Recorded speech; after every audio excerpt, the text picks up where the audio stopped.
Good day, this is Professor Will, CBMD PhD, and today's Monday, November 1st, 2021. It is 12:23 and 28 seconds, a.m. Eastern Standard Time. Today's research, pneumonia. So let's hop to it here. New potential drug target for pneumonia. Date October 29, 2021. Source, Karolinska Institute.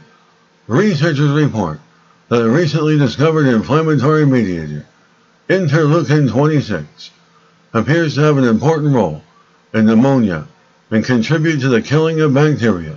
Bacterial lung infection affects both children and adults worldwide, and pneumonia remains a common cause of premature death in many parts of the world, with millions of people dying from it every year.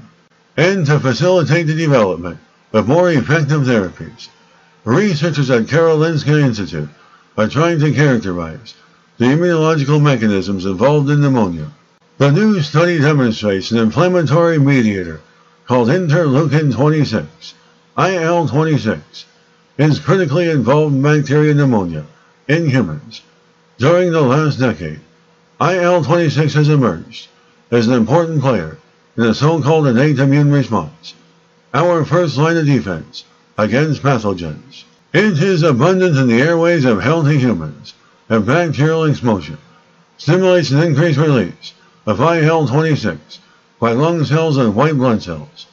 Studying human lung tissue and airway samples from patients with bacterial pneumonia, the researchers were able to show that interleukin-26 exerts complex modulatory effects on the immune system, and that the protein directly kills bacteria known to cause pneumonia. Antibiotics are not sufficient to treat pneumonia, and antibiotic resistance is an increasing problem, highlighting the need for biological treatments of this global killer disease. The research findings position interleukin-26 as a new potential target for biological treatment, and emphasis that its role in pneumonia deserves to be further evaluated. Good day, this is Professor Will, CBMD PhD, on microbiology, bioinformatics, and pathophysiology. This video was created for educational purposes only. Hope you enjoyed listening. Until next time, have a great day.